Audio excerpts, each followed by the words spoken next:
Today we are reading Dahao's Diary, the diary of the official at the Exalting Sanctum's Realm Keeping Commission Chancery, Dahao. Includes stories of his long life. Part 1, October 32nd. I woke up in the morning but didn't budge. I fantasized about what it would be like in the Chancery if I were absent for the whole day. I know very well that nothing at all will happen. The Xianzhou will keep sailing on through space no matter who leaves, just as Rainbow's arrow will always shoot toward its intended target. I've been growing more and more impatient these days with trivial junk at work. Every time a new task comes in, I'll curse it alongside my colleagues both up and downstream who've been involved in it. Then I'll grit my teeth and get on with the task. It's impossible to delegate to a subordinate because young people are so carefree and only do what they want. They dream of taking a work trip out to distant planets, but do not care about the bits and pieces of work going on around them. The work we do at the Realm Keeping Commission is meaningless. In my 122 years there, they keep repeating things over and over again in different ways, and they'll keep on repeating until the end of time. I don't want to work. I want to be just like a dog, rolling around in front of the Chancery's office as I bask in the fake sun, people watching and dreaming up life stories for everyone. If a tourist chucked me a biscuit, I'd wag my tail at them. It's a pity that all dogs aboard the Xianzhou are work dogs. Even Didding is far more resilient than me. November 2nd. People say the first signs of aging in short-life species is when we grow nostalgic for the past, and the Xianzhou natives are no different. These bodies of ours may not grow old, but our minds have long been hollowed out by all those past memories. I once dreamed that I was back on the battlefield, wielding crossbows with my Cloud Knight brethren. This giant sword followed around behind us, searching out enemies. We went back to Shuanga, went back to the giant arm system, went back to the islands of Thalassa, fought all kinds of abominations of abundance along the way. I dreamed that I was surrounded by inhuman beasts. The sword swirled around beside me, slicing and dicing before they shatter into pieces. Fluid from the enemy corpses smeared me on the face. I didn't expect it to not be cold. I didn't expect it to be so red. The dreamscape went completely red, and huge monsters with chitinous silicon shells roared loudly, crushing all the approaching squads into a pulp. The abomination rolled up their insect-like wings, and a chilly, painful gust blasted them straight in the face. I wanted to see what my brethren looked like again, but nobody was around me. Looking down, I saw acquiescent faces on the ground, expressions frozen as screams of wishes left unfulfilled. Every eyeball was like a scratched marble as it fell to the dust, firmly gripping the skies. Long life species. This joke made me laugh out loud and woke me up. My right arm is burning right where it's torn off, as though I'd just been plucked from a monster's maw. Turning over my elbow, I still can't forget that pain that has made me reel at the entire world, even if my arm can grow back. 300 years have passed, and the pain is still not quelled. Part 2, November 10th. Statistics show that retired Cloud Knights are the most likely to be stricken with Mara. I'm a lucky one. Having survived the third Denizens of Abundance War unscathed, I've made it this far through life. I've even got a pension to go with my extremely low-ranking job in the Realm Keeping Commission, willing away time before I die.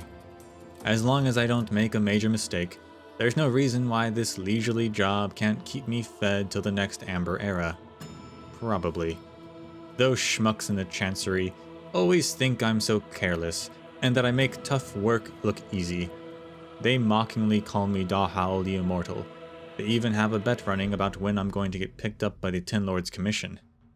It matters not if they're long life or short life species. Youngsters all have no concept of things such as the end of life. I'd do anything to see the looks of those schmucks' faces when the Ten Lords Commission's Spiritfarers show up to pick them up.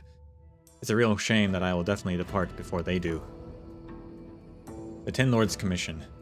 I know every Xianzhou person gets picked up by them in the end, but I've never fully understood how they do it. There's an urban legend on the Lo Fu about how the Ten Lords Commission will pore over the lists of the dead, take people into the netherworld, then tally up your sins and merits. Unlike normal humans, those judges belong to the other side. You shouldn't even look at them if you run into them.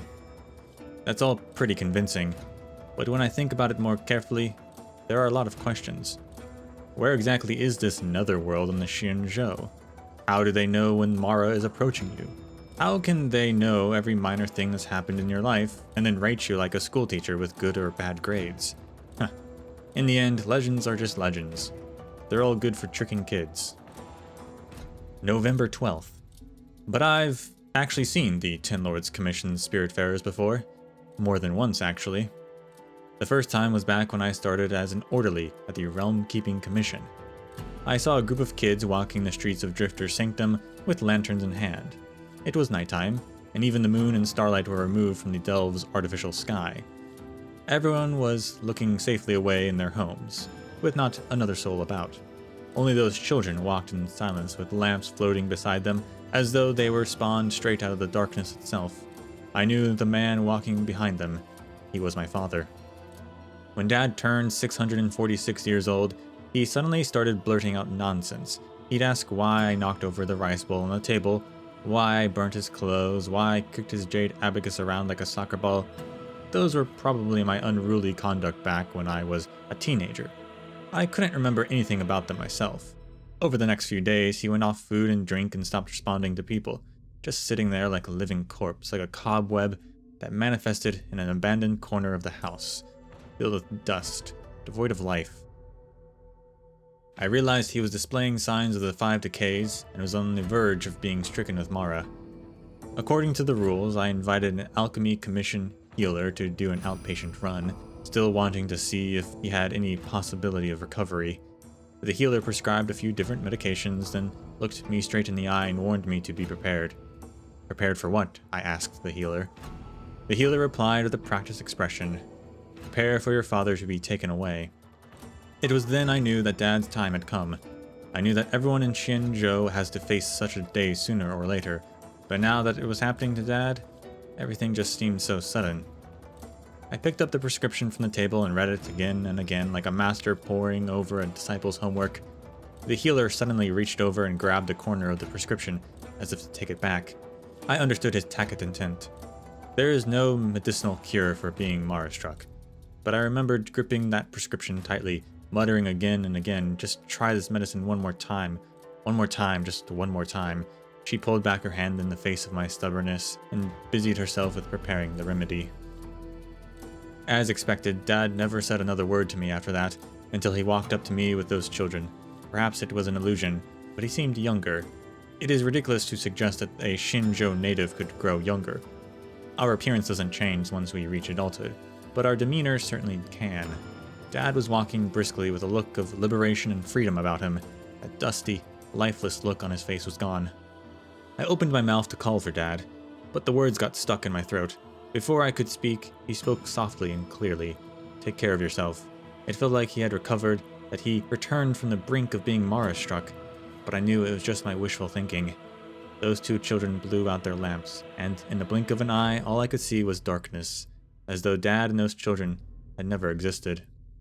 I never forgot about my night shift, and just stood there alone in the darkness. A moment later, I suddenly remembered the prescription the healer had left me. I'd been keeping it in my breast pocket, but fishing around in there, I realized that it wasn't there anymore.